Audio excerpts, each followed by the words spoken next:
Holulipa. Bienvenido al canal YouTube de la razón y la ciencia, Holulipa. Este video tratará el problema de los profetas y las profecías, y cómo en su afán por el cambio social algunos activistas evangélicos se encuentran en un terreno bíblico muy resbaloso. Los evangélicos aparentemente tienen tanta influencia política que, según algunos comentaristas, están listos y preparados para instalar una teocracia.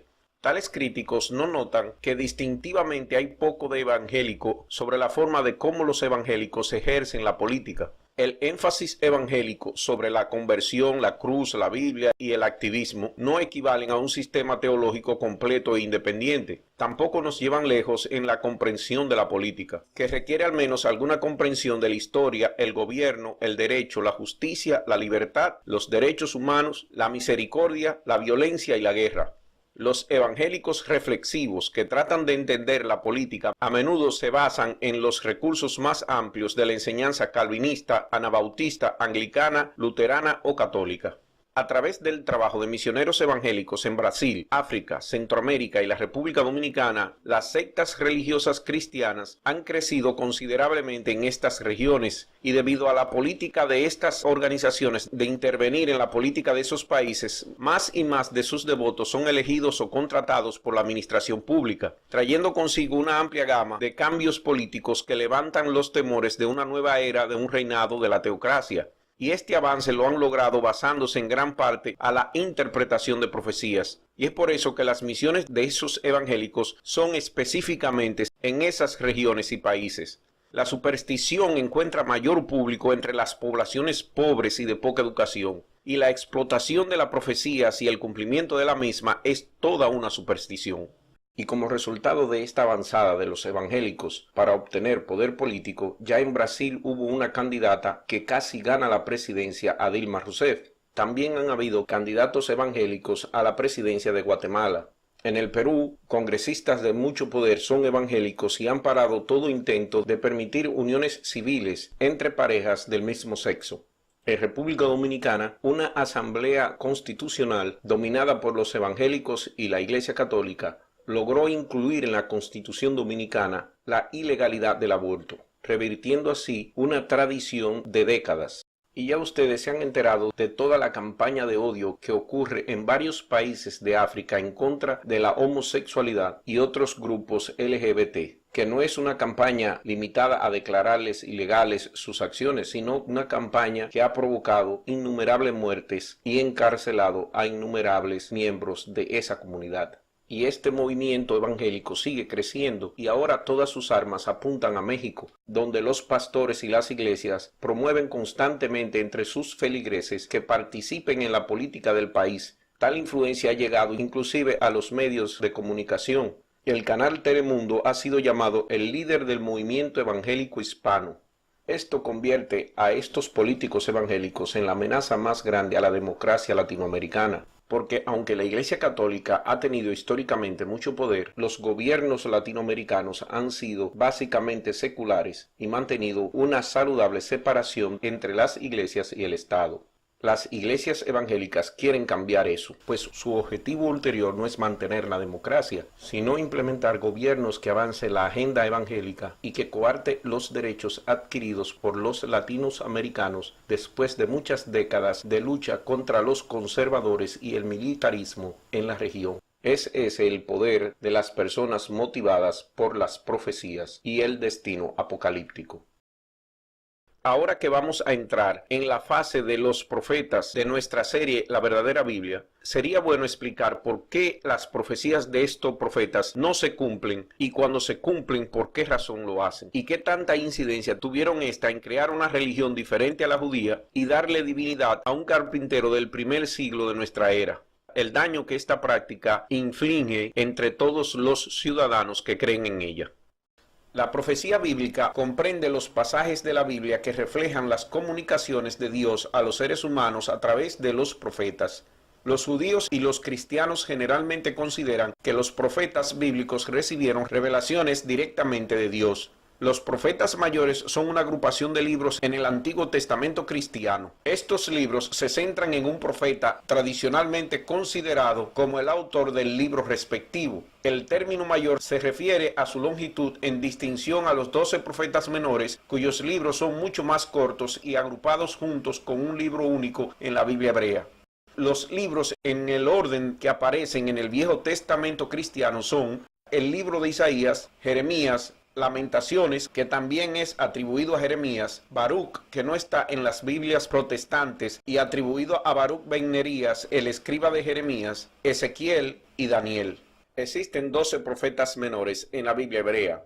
En la Biblia hebrea, estas obras fueron contadas con un libro. Las obras son comúnmente estudiadas juntas y son ordenadas consistentemente en Biblias judías, protestantes y católicas como Oseas, Joel, Amos, Abdías, Jonás, Micá, Nahum, Habacuc, Sofonías, Ageo, Zacarías y Malaquías. Los pasajes proféticos aparecen ampliamente distribuidos a lo largo de la narrativa bíblica. Algunas profecías en la Biblia son condicionales con las condiciones implícitamente asumidas o explícitamente establecidas. Algunos pasajes proféticos se presentan como declaraciones directas de Dios, mientras que otras declaraciones se expresan como la perspectiva privilegiada del autor bíblico considerado profeta. Si bien la tradición y la profecía judías difieren profundamente de la profecía y teología cristianas, en general los creyentes de la profecía bíblica participan en el análisis e interpretación de las escrituras que creen que contienen descripciones de la política mundial, los desastres naturales, el futuro de la nación de Israel, la llegada de un Mesías y un reino mesiánico, así como el destino final de la humanidad. En base a estas interpretaciones, las bendiciones y las catástrofes se le atribuyen a Dios. De acuerdo a los creyentes en la profecía bíblica, muchas de estas profecías son vistas como cumplidas en pasajes posteriores de la Biblia. En el judaísmo y el cristianismo, varios pasajes bíblicos han sido tomados como profecías de un Mesías verdadero. Los cristianos creen que estas profecías mesiánicas son cumplidas por Cristo Jesús, mientras que los seguidores del judaísmo rabínico todavía esperan la llegada del Mesías judío. Otra cuestión muy discutida se refiere a la de los tiempos finales o los últimos días, particularmente según la revelación de Juan. El cumplimiento de una profecía es un argumento popular en el que bibliólatras confían en tratar de probar la inspiración divina de la Biblia. Ellos afirman que la Biblia está llena de eventos registrados que los profetas predijeron años e incluso siglos antes de que ocurrieran. Argumentan que no hay manera de explicar cómo estas predicciones podrían haber sido hechas con tanta precisión, excepto que no sea para llegar a la conclusión que el Espíritu Santo permitió a los profetas que pronunciaron dichas profecías ver el futuro. En cumplimiento de la profecía, entonces, ellos ven evidencia de la participación directa de Dios en la escritura de la Biblia.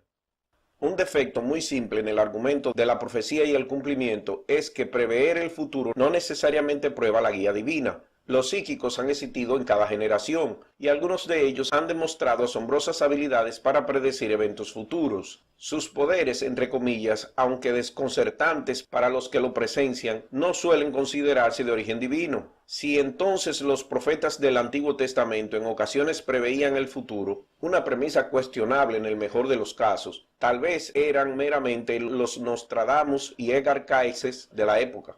¿Por qué debe seguir necesariamente que estaban divinamente inspirados? Incluso la misma Biblia reconoce la posibilidad de que profetas no inspirados a veces puedan predecir con precisión el futuro. Si ven en Deuteronomio 13, del 1 al 3, Dios dice: si surge entre ustedes un profeta o un soñador de sueños, y él les da una señal o una maravilla, y la señal o maravilla llega a pasar, por lo cual él les habla diciendo: sigamos otros dioses que no han conocido y sirvámosles, entonces no escucharás las palabras de ese profeta o soñador de sueños, porque Yahvé tu Dios te está probando para saber si amas a Yahvé tu Dios con todo tu corazón y con toda tu alma. Por el propio testimonio de la Biblia, entonces, la habilidad psíquica natural podría ofrecer una explicación perfectamente sensata para cualquier ejemplo de profecía que los bibliólatras podrían citar en apoyo de la doctrina de la inerrancia bíblica. Y si hacemos un examen contextual imparcial de la supuesta profecía, muy probablemente descubrirán una explicación aún más racional. Por lo general, las profecías, entre comillas, bíblicas, resultan ser profecías solo porque los escritores imaginativos de la Biblia las declararon arbitrariamente profecías. Lo mismo puede decirse de sus supuestos cumplimientos. Los cumplimientos son cumplimientos solamente porque los escritores del Nuevo Testamento, obviamente parciales, los declararon arbitrariamente cumplimientos. Es por tal razón que la profecía, como regla general, tiende a no ser muy útil. Una de las formas más fáciles de crear profecía y su cumplimiento es el de escribir sobre acontecimientos históricos utilizando el estilo literario llamado profético. Un ejemplo del estilo profético es que si yo fuera a escribir sobre un falso Mesías en Alemania, diría que nací en la Alemania nazi a principios del siglo XX y que siendo favorecido por Dios, quien me dio el don de la profecía, profeticé que iba a venir un líder que iba a tener un bigote pequeño y distintivo, quien iba a hacer a Alemania grande de nuevo, que íbamos a derrotar a todos los países de Europa y íbamos a regir por 15 años solamente. Después de esos 15 años, nuestro líder sería matado por el gran dragón occidental. Quien lea mi libro 100 años después de esto, solo podrá concluir que yo estaba imbuido del Señor, o que tenía algún tipo de inspiración divina para poder ser tan certero en predecir los hechos, cuando en realidad lo que yo estaba haciendo era narrando historia. A esto se le llama el estilo de escritura profético, y muchos de los escritores de la Biblia lo utilizaron. Daniel fue uno de ellos. Podemos usar razones válidas para concluir que de una manera u otra todos los profetas mayores utilizaron este estilo alguna vez. Y como prueba inicial de esta aserción está el hecho de que casi todos los profetas tuvieron en su principio mucho éxito en describir profecías que iban a pasar y que luego cumplieron. Pero después tuvieron mucho fracaso en profecías que dijeron que iban a ocurrir y nunca ocurrieron. Característica esta que nos lleva a concluir que todos en algún grado escribieron en estilo profético al inicio de sus carreras y más luego describieron eventos del futuro que nunca ocurrieron porque simple y llanamente este profeta no tenía forma de ver el futuro ni la ayuda de una divinidad con ese tipo de poder. Los cristianos tratan las profecías como las teorías conspirativas. Primero se les ocurre la profecía o teoría de conspiración y luego hacen que todos los hechos encajen. Si los hechos no se ajustan tan bien como quisieran, entonces se les ocurrirán formas ingeniosas de encajar los hechos. Ven otros niveles de interpretación cuando encuentran otros hechos que estaban ocultos, o si ellos realmente no encajan en absoluto, deciden que hubo un encubrimiento, que todavía no tienen todos los datos o que es alguna otra interpretación más siniestra y secreta. Este es un tipo de enfermedad mental y aquellos que están en teorías y profecías de conspiración no son los únicos culpables de ello. Las personas religiosas, políticas o ideológicas que adoptan una visión del mundo en particular se aferran a ella a pesar de todos los hechos contrarios y toda evidencia de la realidad. Caen en la misma trampa, pero también lo hacen la mayoría de una manera u otra, en mayor o menor medida. Creemos en algo acerca de nosotros mismos, otras personas o del mundo que nos rodea, y cada hecho y trozo de evidencia automáticamente termina respaldando nuestra creencia. Las profecías muy a menudo se reciben en sueños y se comunican en un lenguaje críptico. El lenguaje críptico es una especie de acertijo y la imagen del sueño siempre es ambigua. Los sueños y acertijos generalmente se pueden interpretar de muchas formas diferentes. Si tomamos el tercer secreto de Fátima, por ejemplo, había un obispo vestido de blanco que caminaba sobre los cuerpos de los fieles hasta una colina empinada donde recibió un disparo. ¿Es este un obispo literal vestido de blanco? ¿Es el Papa? ¿Es otro obispo? ¿Es una colina literal y un evento futuro específico en la historia o se refiere en general a la persecución? La forma críptica de las profecías y el lenguaje y las imágenes de los sueños y las visiones hacen que todo tema sea muy difícil de interpretar con precisión. En medio de la Segunda Guerra Persa, por ejemplo, los atenienses buscaron la sabiduría del oráculo de Delfos, suplicando al dios Apolo que los guiara en su lucha. El hecho de que lo hicieran nos dice dos cosas. En primer lugar, podrían ser un pueblo muy religioso, y en segundo, estaban todos totalmente locos. Después de todo, no es para nada que délfico haya entrado en nuestro léxico español como sinónimo de completamente confuso. El oráculo le dijo famosamente: el muro de madera nunca será tomado. Excelente, maravilloso consejo, excepto que, espera un momento, ¿qué pared de madera? ¿Se pueden imaginar a los atenienses preguntándose en animada confusión: ¿tenemos incluso una pared de madera? Claro que no la tenían. El oráculo pudo haber dicho barcos, que fue con los que al final Tucídides ganó la batalla. Esta es la razón por la que las profecías en la fantasía son tan a menudo délficas en estilo. Hay, por suerte, algunas explicaciones plausibles para este estilo tan exasperante. Cada una de estas explicaciones, sin embargo, viene con su propio conjunto de implicaciones sobre el marco metafísico del mundo en cuestión. Primera explicación: los dioses no son omniscientes, no lo saben todo. Esta explicación se encarga de algunas de las expresiones proféticas más vagas. Tal vez, para usar nuestro ejemplo ateniense de arriba, Apolo no sabe realmente qué hacer. Él tiene una visión fragmentaria de la madera y el fuego, y hace todo lo posible. Aunque esto ayudaría a explicar la falta de inteligencia accionable, sin embargo no hace mucho para explicar la falla. Después de todo, Apolo podría decir: lo siento chicos, no estoy seguro, creo que tiene algo que ver con la madera, tal vez un muro, tal vez no, que tengan buena suerte. Sin embargo, me gusta esta explicación. Limita el poder y la influencia de los dioses, poniendo el énfasis en las acciones y decisiones de los personajes menos divinos. La segunda explicación es que nosotros no hablamos el lenguaje de Dios. Este es un tema bastante común en las religiones existentes del mundo real. El problema en esta visión no es con la sabiduría de la palabra divina, sino con nuestra fluidez en el lenguaje de lo divino. El Dios Yahvé puede hablar, pero nos faltan las facultades para entender plenamente su discurso. El peligro de este tipo de interpretación es que todo aquel que critica una interpretación de la profecía puede ser fácilmente rechazado o ignorado como que no entiende el lenguaje divino. La tercera explicación es que la profecía es una prueba. En este caso, Dios conoce el futuro y podría, si así lo decide, explicar el significado con bastante claridad. Entonces la profecía se presenta como un enigma. Sin embargo, el hecho de que cualquiera no pueda resolver el enigma no merece el beneficio de la sabiduría divina. El libro bíblico del Apocalipsis parece caer en esta categoría. Está lleno de citas como esta: daré poder a mis 2 testigos, profetizarán 1260 días, vestidos de arpillera. Estos son los 2 olivos y los 2 candelabros de pie ante el Dios de la tierra. Apocalipsis capítulo 11, versículo 3. Excelente. 2 personas que son como los olivos y también los candelabros sirven de mucho. Los eruditos bíblicos han gastado galones en tinta ponderando la identidad de los 2 testigos, pero la ambigüedad es el punto. El verdadero significado del texto solo está disponible para aquellos que son dignos. Por supuesto, en este caso, el escritor postula una divinidad interesada en probar activamente a las criaturas mortales que pululan por la tierra, y uno esperaría que tal teología desempeñara un papel bastante importante en la trama. Una profecía de prueba más un Dios indiferente no parece una combinación plausible. Esas, me parecen, son las explicaciones más comunes para la profecía confusa o oscura en la fantasía que leemos. Si analizamos la Biblia con un ojo crítico y secular, encontraremos desde su primer libro, el Génesis, hasta el último, profecías que no se cumplieron y que se convierten en pruebas en contra de la inerrancia bíblica. Este video solo tratará a aquellos que se llaman profetas. En ese sentido, a lo largo de la Biblia, encontramos 49 profetas y 7 profetisas, y dentro de ese grupo a los llamados profetas mayores: Isaías, Jeremías, Ezequiel y Daniel, y a todos ellos les fallaron por lo menos una profecía.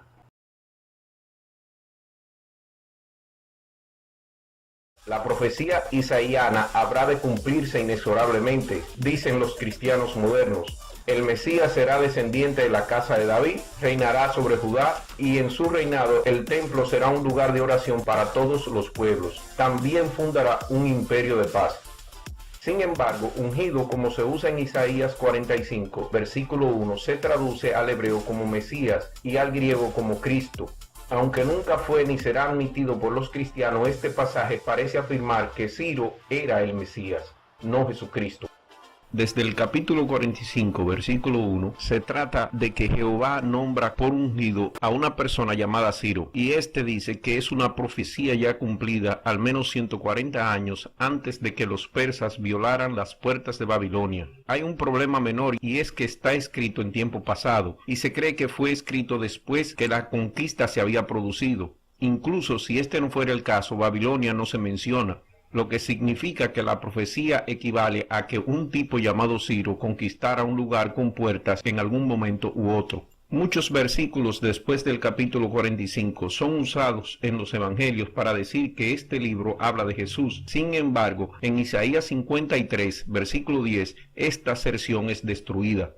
Este versículo es una de las objeciones más fuertes a la idea de que estos pasajes se refirieran a Jesús, ya que Jesús murió joven y sin hijos, contrario a lo que dice Isaías 53, 10. Por lo tanto, este versículo no se refería a Jesús, sino a otra persona. Y es por eso que muchos concluyen, cuando Isaías se refería al ungido, no se estaba refiriendo a alguien que vendría unos 800 años después y que sería llamado Jesús. En fin, esos son los dos libros escritos por Jeremías, un profeta que se equivoca en sus profecías, que ayuda al enemigo a subyugar a su pueblo y que expresa su frustración sexual y su odio hacia las mujeres en la mayoría de los capítulos de sus dos libros. Los trabajos de Jeremías y el pueblo de Israel están muy bien descritos en estos dos libros. Pero si este libro contiene alguna explicación por la cual tantas desgracias y lamentaciones ocurrieron, esto está descrito en el penúltimo capítulo de Jeremías, el 51, donde a partir del versículo 20, Dios confiesa que ha utilizado a Babilonia como instrumento de castigo, para más luego predecir la caída del imperio babilónico, agregando que ésta no se volverá a levantar. Sin embargo, en el día de hoy tenemos en esa región los países de Irán e Irak. Aunque la capital Babilonia queda en territorio de Irak, la mayoría del territorio del imperio babilónico está dentro de lo que hoy llamamos Irán, un país próspero que, aunque está bajo el yugo del Islam, definitivamente no está en el suelo. Siendo así, las profecías de Jeremías de que no se volvería a levantar tampoco se cumplió. Ezequiel es un libro apocalíptico, dado que describe el fin y renacimiento de una cultura, y fue la fuente utilizada para escribir el último libro de la Biblia, Apocalipsis o Revelaciones. En el capítulo 26 se narran varias profecías que no se cumplieron. Cuando el rey Nabucodonosor tenía sitiada la ciudad de Tiro y su destrucción parecía una cosa segura, Ezequiel audazmente profetizó que este rey destruiría completamente la ciudad, agregando que el propio Yahvé aseguraba que Tiro no sería reconstruida. Pero como ninguna de estas dos cosas ocurrieron, más tarde Ezequiel trata de corregir el asunto al citar a Yahvé diciendo que fue culpa de los ejércitos de Nabucodonosor que no se lograra conquistar a Tiro, y por lo tanto como consuelo Dios le dejaría saquear a Egipto en su lugar. Sin embargo, la historia muestra que Nabucodonosor tampoco invadió Egipto. Siglos más tarde, Alejandro Magno finalmente destruyó a Tiro, y por supuesto, los creyentes modernos, al querer vindicar su adorada Biblia, han propuesto la conquista de Alejandro Magno como un cumplimiento tardío de la profecía original de Ezequiel, con una conveniente omisión al hecho de que Ezequiel también predijo que era Nabucodonosor quien haría la destrucción, no Alejandro Magno. De todas maneras, Tiro fue reconstruida, siendo mencionada repetidamente en el Nuevo Testamento, y la ciudad sigue existiendo hoy en día. Entonces falló la profecía de Ezequiel de que Nabucodonosor conquistaría y destruiría Tiro. Tampoco se cumplió el saqueo de Egipto, ni la profecía de Yahvé de que Tiro nunca sería reconstruida. Siendo esto así, podemos concluir que como profeta Ezequiel fue un gran fracaso. Entonces, como han visto en este video, aunque se atribuye a la Biblia mencionar acontecimientos que más luego ocurrieron, aquí hemos probado que ninguna de esas ocurrencias o cumplimientos son verdaderos. En muchos casos, los escritores utilizaron el estilo profético para narrar un suceso histórico que ya había pasado o que ellos habían sido testigos. En los otros eventos que ellos quisieron predecir, realmente eran meras adivinanzas que casi nunca se cumplieron, dejando tanto al profeta y la profecía como al Dios que ésta representa en el estado embarazoso de que todos nos demos cuenta que son irrelevantes. Si le gustó este video y considera que el contenido del canal Jululipa Razón y Ciencia tiene algún valor, considere un pequeño apoyo monetario a mi canal utilizando una de las 3 formas de ayuda que tenemos disponibles para que nuestros suscriptores nos apoyen. La ayuda puede ser una donación única, una donación mensual o un patrocinamiento de 1, 3 o 5 dólares por cada video que subamos a este canal. Si su condición económica se lo permite, utilice los enlaces que aparecen en la caja de descripción de este video para ayudarnos con la opción que más le convenga. No olvide participar con sus comentarios en el foro de este video y compartirlo, darle like o me gusta. Y muchas gracias por su atención.